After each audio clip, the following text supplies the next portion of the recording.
comment, like, and subscribe.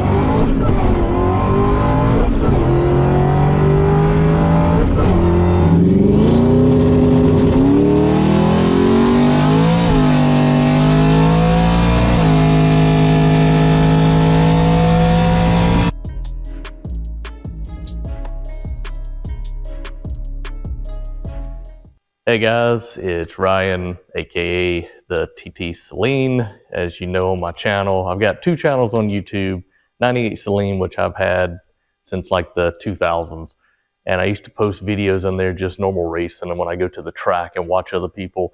And then I started doing more later in the 2012 to 2020. I would add more content of what I was working on, how it looked to do it, just to show people how to fix stuff.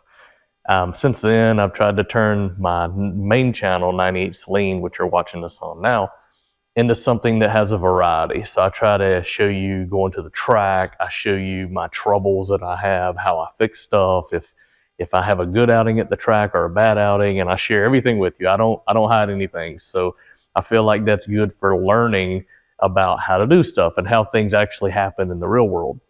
So for today, I figured it's November 17th, 2024. I figured it'd be cool for all the new subscribers on my channel just to give you an idea of what the shop looks like and what the TTSALEEN Speed Shop actually is. I started this channel years ago just because I had this car, which is a 98saleen that I've got put together. I've had that car since 2002 with a very short couple-year hiatus when I sold it after I paid off my first house. And then once I sold that house and bought the property I have now, I had some money left over. So I said, you know what? I'm going to buy that car back, which I did. It's just been like a family heirloom. It's been something I've had the longest of any car I've ever owned.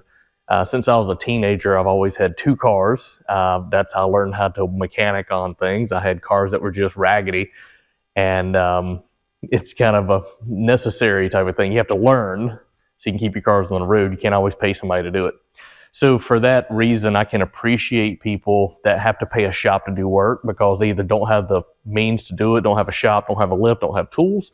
But for all you out there that do it on your own, I can really appreciate that. And, it's kind of an inspiration to watch other people work on things and learn. I learn stuff all the time. I'm subscribed to a lot of channels, and I learn a lot by watching people as well. I think it's a lost art working on cars, that the new generation, once all these newer cars get into play, it's just not going to be as fun to work on cars. So one thing I'll tell you about on my channel, I like cars with character. So each one of these cars is going to look a little different than your normal commuter cars that's going on.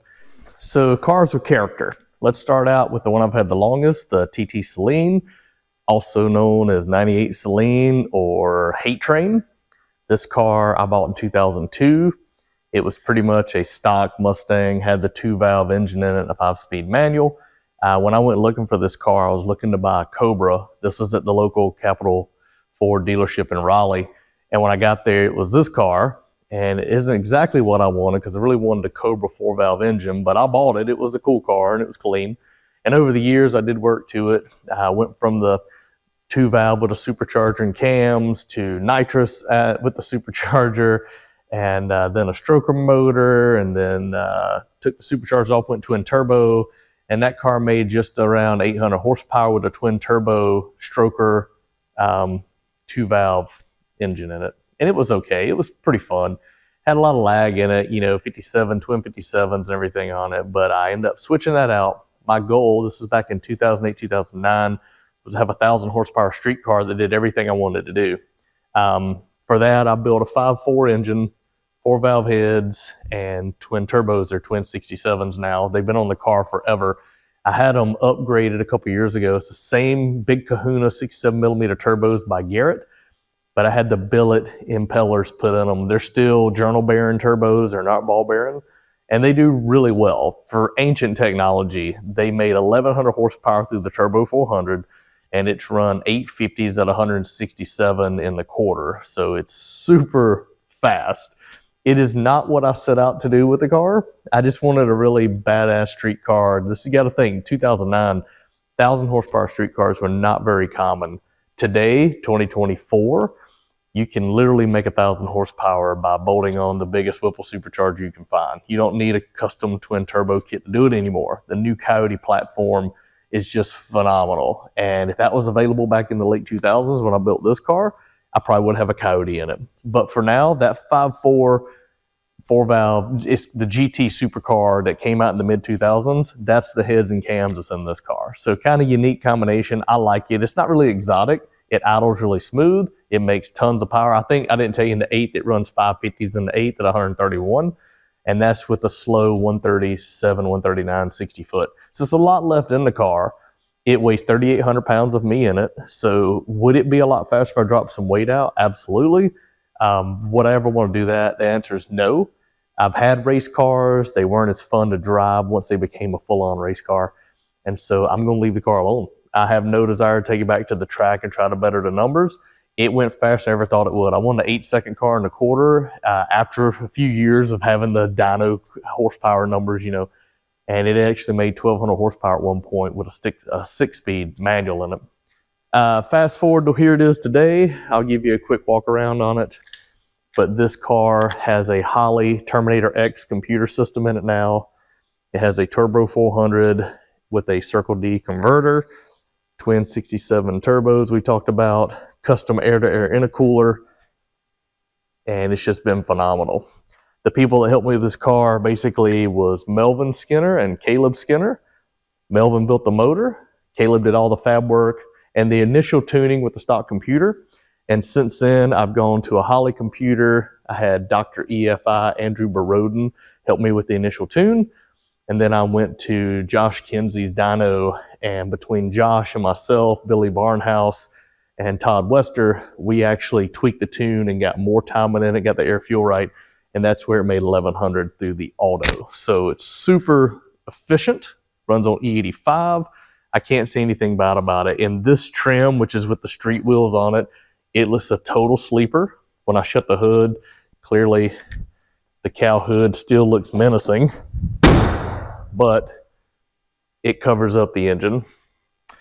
And then we'll come in here so you can see the interior.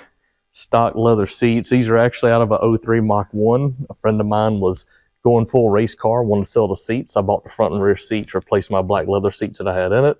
It's got the old school original FR500 steering wheel. This is not like the new ones that they sell. The new ones to me feel cheap. This one's actually really beefy. I like this. Of course, it's got the Saleen white face gauges in it, plus other little gauges I put in it. Wideband air fuel, trans temp, boost, and fuel pressure. It has a quarter stick shifter in it, which I mounted and made it work in the factory console. That's a shift boot off a Cobra, Terminator Cobra anniversary. It's got the carbon fiber look. I did the double DIN radio upgrade in it, and it's got the boost leash controller. I run CO2 for the turbos. I mounted the CO2 bottle here. Other than that, it's pretty much as you see it. I run the 295 40x18 street tires on the back. These are just the Nitto G2 555s, just because I need an 18-inch tire. Other than that, there it is. It's pretty mild, you know, by today's standards, with all these Coyotes making 1,000 horsepower. But at the time I built the car, I never built it to be a race car. Can it play race car when it needs to? Absolutely. Could it go low 8s if I really leaned on it and took some weight out? Without a doubt. But that is not what the intent was of the car. But it is a really cool car, really cool conversation piece. If you have any questions, just let me know.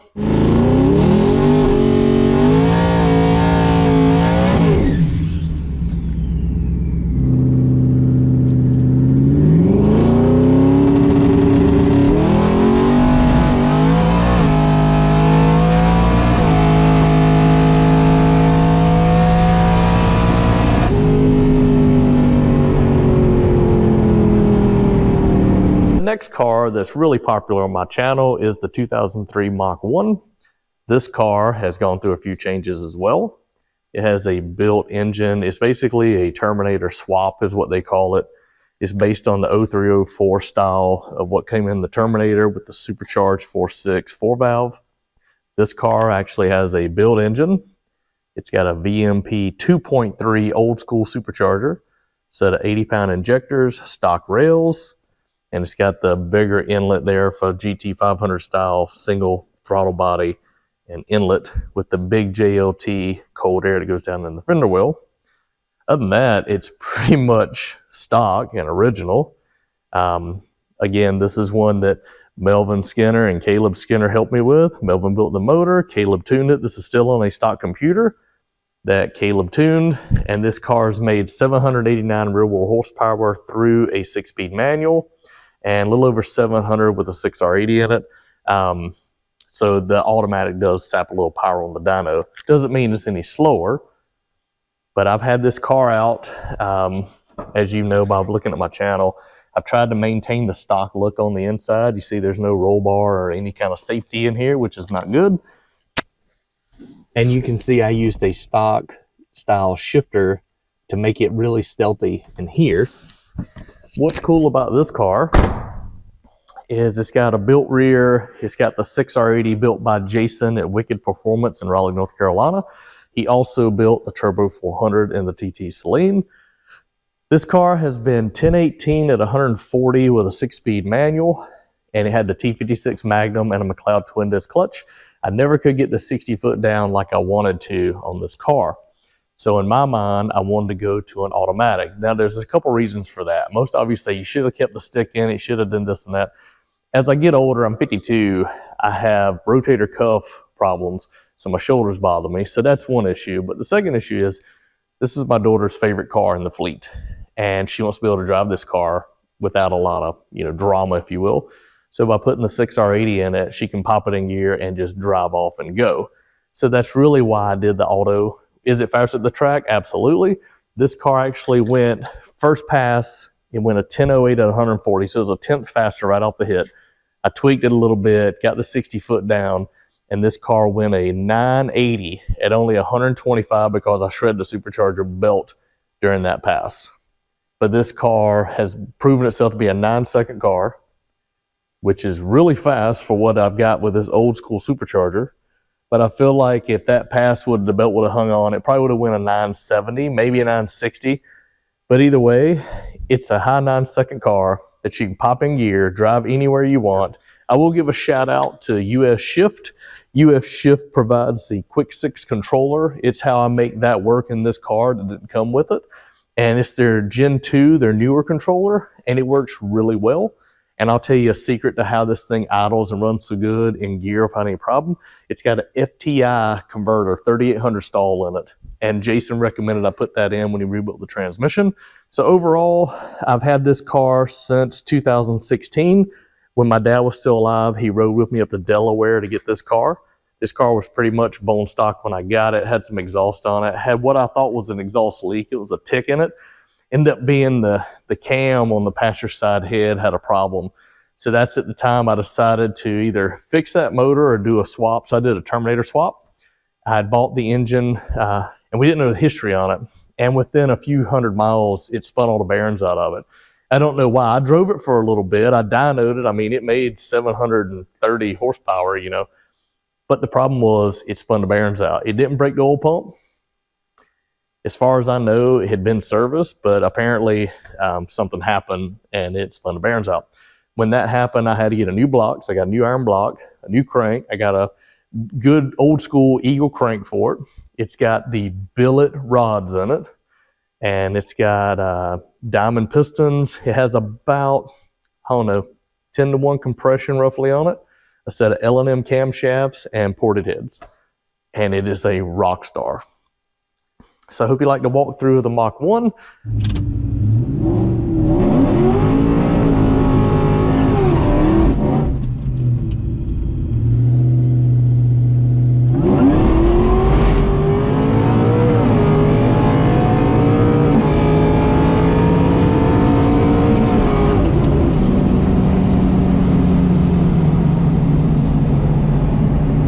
This car, I needed a Fox body. Says I told you I've got these other ones. I've got the SN95 platform. The Mach 1's the same thing, but they call it the New Edge. And this is my Fox body. I really want a Fox body. My first Mustang I ever bought when I was a teenager was a Fox body. It was an 89LX coupe, and I did a lot of stuff with that car.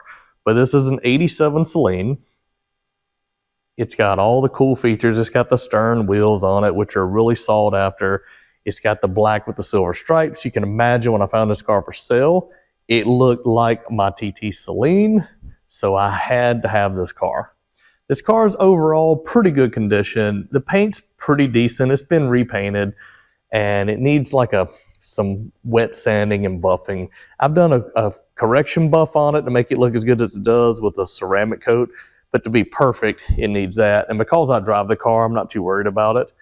But it is a cool example of how they were back in the 80s. And this car has the Recaro seats in it, you know, and I did the double din dash upgrade on it, the cup holder console upgrade. It's got the Momo steering wheel and all that. But this car is super nice. I drive it all the time. What's important about this car is it's pretty much stock. It has stock heads and stock bottom end. It has a B-cam and some 1.7 roller rockers on it, a Cobra intake, throttle body, you know, cold air, the whole thing. But I decided I want to put this car on E85. And one of my videos, I did a Mythbuster test, and that test was basically, you know, is this thing able to run on E85 without any tuning in the computer? And the answer is yes. You have to go up a little bit bigger on your fuel injectors. So I used to have an 06 Mustang that I have for my wife, and I had upgraded it, so I had the injectors laying around. They're 27-pound injectors. I put the 27-pound injectors in it, and I put it on E85, and it runs phenomenal. And because it's a mass air car, just because you put bigger injectors, it just made it fatter on 93 octanes. It was in the 12.0 zone, you know, under wide open throttle. And with the 85, it was around 13. So runs really good. I can't complain. This car starts up, runs great. I put a new 190 liter power pump in it at the same time I did the injectors.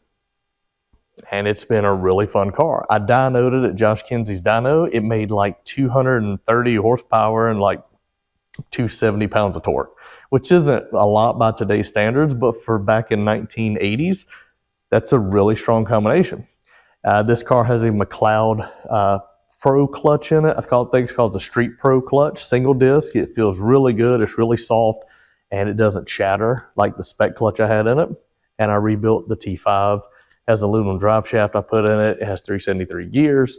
But overall, it's just a good driver car. My plans for this car is over the winter, I'm going to try to locate a 347 stroker motor and aluminum heads and put that in the car, because that's what we did back in the 90s. When I first had mine, that's what I did with the 89 LX I had. 347 stroker and nitrous. That car went 1070s at 125 in the quarter. I'd like to duplicate that with this car. I'd like to have a 347 and some nitrous on it. That's the cheapest way to get there.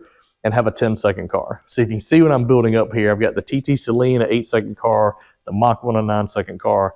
I'd love to have this Fox Body as a 10-second car. Feel like that's the trifecta, if you will. But this car was in Virginia. Bought it from a guy who actually had other Mustangs.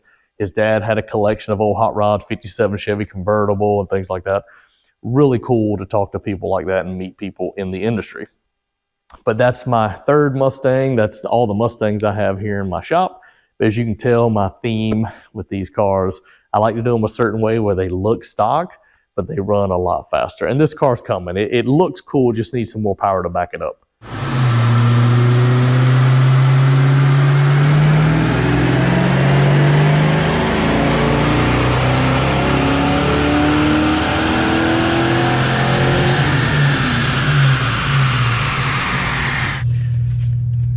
The green line was 20 degrees. The blue line was 16 degrees, and they're identical torque and horsepower. 271 torque, 228 horsepower. 18 degrees where I came in off the street was the most power. 231 horse, 275 torque. Yeah. It's actually, I should have left it alone. Yeah. It's actually a little bit cooler now than it was on the first pull. So what's funny is small advantage on that bull. Yeah. So 18's what it likes. Two more degrees, didn't like it. 2 less, didn't like it. 18's where it is with this setup with the way the cam's in it right now. Agreed. And clearly the valves are floating. Yeah, I would say that's Yep. We'll do a little. Here's how to power shift.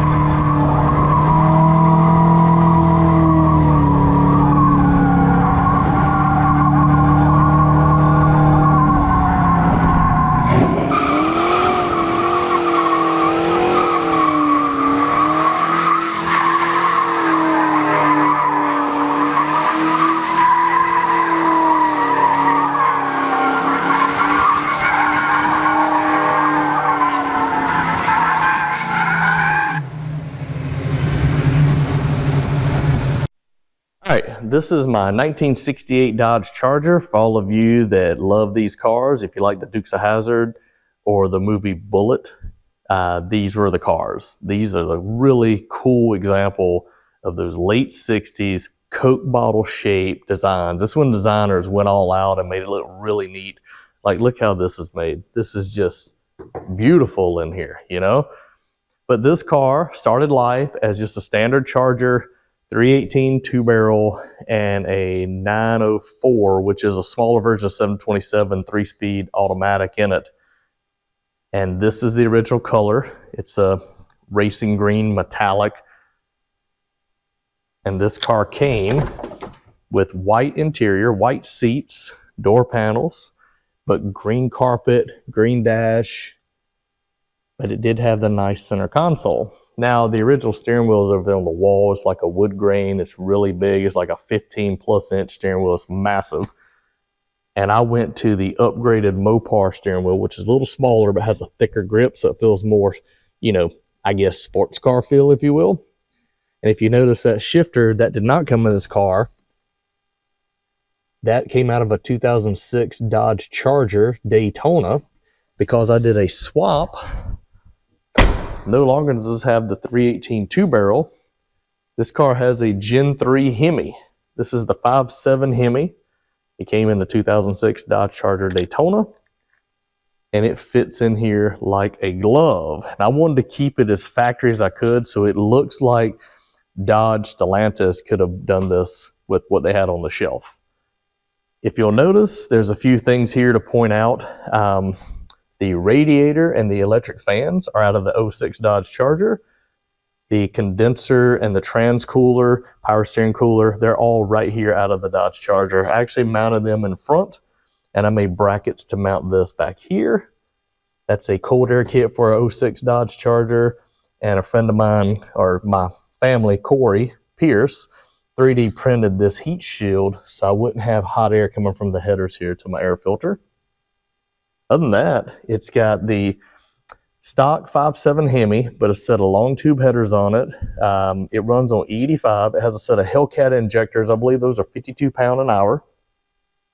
And this car made 330 horsepower and 390 foot-pounds of torque, which is more than this car ever made with some of the bigger block combinations. So let's say a 383 big block, you know, they were rated a little higher horsepower, but this thing makes at the tires 335, 390, which if you do the 20% calculation, that's close to 400 horsepower at the flywheel. Really strong for a modern engine in here. Now, the first thing you're going to say is, why didn't you get the 6.4? Why didn't you do the Hellcat? Well, let me tell you why. I bought a complete car for $1,250. I pulled the drivetrain out and I junked the body and got $200 for the body. So I really have $1,000 in the drivetrain, the converter, the transmission, and the engine. That's why it has a 5.7. And to be honest with you, if you've driven these cars with the torsion bars in the front, you can adjust the ride height. That's a whole suspension on it. You don't want to drive these cars over 100 miles an hour. They float. They are all over the road. I've had this one up to over 120 miles an hour. It does not feel stable with that little motor in it.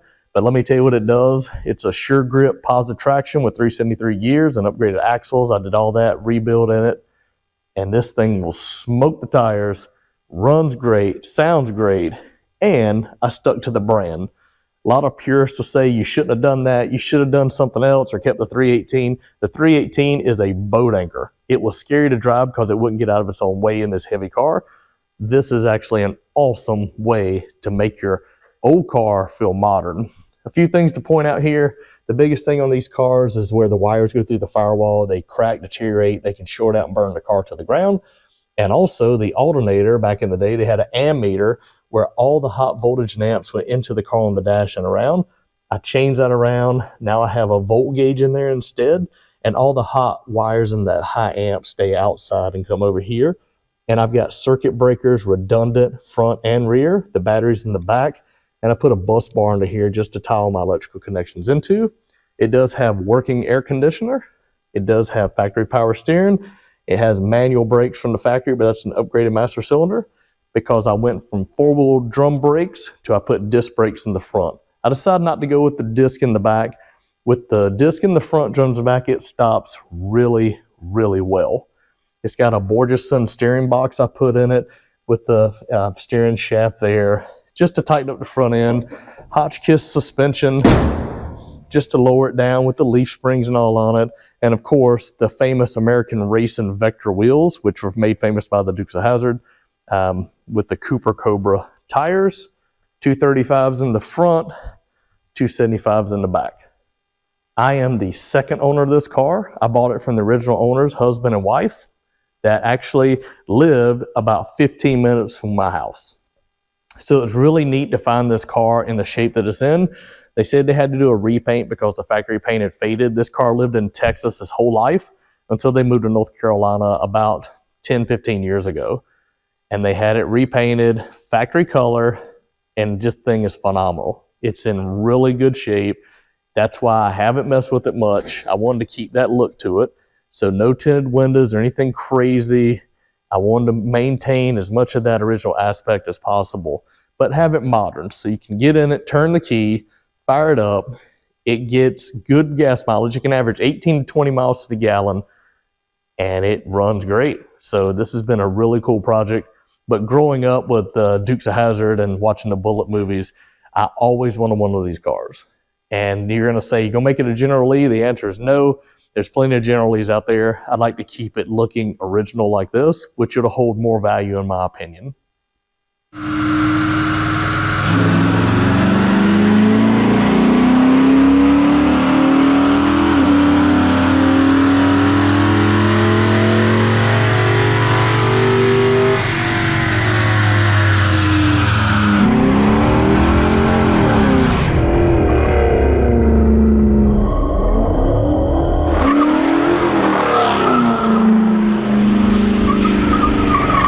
Now we'll talk about the Pontiac. So if you notice the theme here, I like them all. Ford, Dodge, GM, I like them all.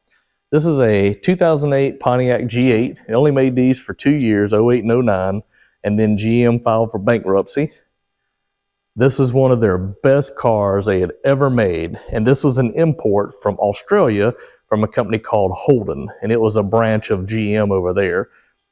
They brought this car over here. They changed a few things to make it the Pontiac, the front fascia and the rear fascia, but the sides are identical. The turn signals and the fenders, that was standard in Australia, so they brought it over here to the States. This car, you'll notice, has Cadillac CTSV wheels on it and polished. Those are really neat. They're 19-inch. And other than that, on the outside, it is factory. I blacked out the kidney grills here, they call it, and I bought the trim here from GM that blacks this out because it was chrome that looked like that. And then the handles were chrome and red, and I took them off and I sprayed those black. And it was just to minimize some of the chrome. I'm not a big chrome guy anymore, but I did leave this trim just to keep that little bit of accent on it. I tinted the windows, painted the calipers, upgraded the rotors and all on it. It's got Michelin Pilot sport tires all the way around. But other than that, it's just a stock looking 08 GT. This one has the upgraded interior, which is the red inserts in the seats to match. And it's got the red dash around the gauges, which is really neat. I upgraded the steering wheel. This is an upgrade aftermarket red to match with better grips on it. But overall, this is exactly how it came from the factory. However, under the hood is definitely different. I had the factory cover replaced with an aftermarket. This is a factory cover that's been painted red and black, which I thought was really cool. First thing you'll notice, it has a cold air kit that forces air directly into the front of the motor. It has a bigger Corvette LS7 mass air meter, and it has a stock ported throttle body, stock ported intake, and it's got the stock heads on it, but they've been ported, polished, different valves put in it, and shaved to give me more compression. It's got a set of long tube headers with a 3-inch exhaust with an X pipe and mufflers on the back. It's got a different rear end with a worm gear style differential and a set of 345 gears. And it just runs really well. It's got flex fuel sensor added to it. You can run E85 or 93 octane. It'll take it, it'll adjust the tune. Nothing necessary from the operator. It's got an HP tuner's tune in it. And all this was done by Rick Crawford at Rick Crawford Racing. Rick Crawford is known as the Pontiac guru. and Cadillac specialist. And his current G8 was the record holder for the fastest naturally aspirated G8 for many years. And now that same car runs high sevens in the quarter. It's ridiculous. But he did all the work on the car. He ported the heads. He selected the camshaft for it. It's called the Dominator camshaft by Lanati. He selected the Circle D converter, which was his design with Circle D for these cars. It flashes over 4,400 RPM. This car has really gone fast for what it is. It is a heavy car, no weight deduction. And with my drag pack on it, which set of skinny front wheels and a set of 305 tires on the back, this is what it looks like at the track. It has been a 145 60 foot, and it's been 690s in the 8th and 11.0s in the quarter to 122. When I say 11.0s, we tried all day to get this thing to go in the 1090s, and it just refused to do it. But it acted like a bracket car. It went 11.0s like 4 times in a row. It's ridiculous, but it's frustrating because I really wanted to have that car as a 10-second car. Can it run 10s in the right condition? Most likely. But it has 114,000 miles on the bottom end, so I'm sure that affects it a little bit. Typical cars of these mods run 1080s to 1090s, so it's right there. It's not that it's weak, it's just not fresh. But overall, I built this car for my wife. We needed a family car, and you know me, no minivans here, so this is my 4-door family car, rear-wheel drive, V8. And you can say it's modern because it runs on E85. But I haven't dynoed this car with all these mods. I would expect with what it runs at the track, it's making close to 475, 500 horsepower at the back tires because this car weighs over 4,000 pounds. And again, it's run 122, which you can do the math. That should put me close to 475, 500 horsepower. But it's been a really good car. We've had this car for 9 years now this year, and my wife loves it. She absolutely loves this car.